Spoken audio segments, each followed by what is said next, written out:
Stephen Litt is like many other American 12-year-olds. He has a busy calendar full of sports, music lessons, and homework. But his extracurricular interests go beyond tennis and oboe. When he was in first grade, Stephen began entering science fairs.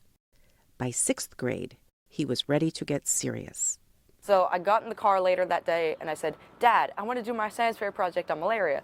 He looked at me, turned around in the back seat and said, "That is way too dangerous." So I thought to myself, well, what about cancer? Cancer would be cool. And I knew a few people, family friends who had cancer and friends' parents, so I was like, okay, I have motivation for this.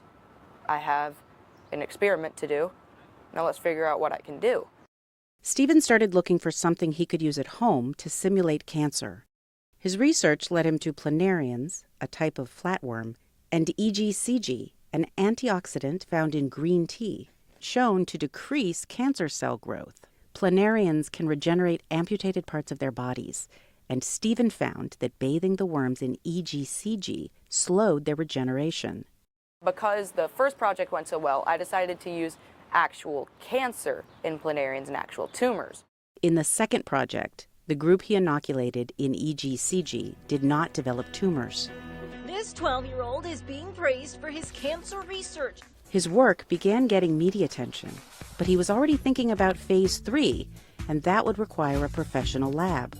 He really needs access to an incubator or some sort of a setup where human cells or other types of cancer cells can actually be cultured or at least maintained so they don't die.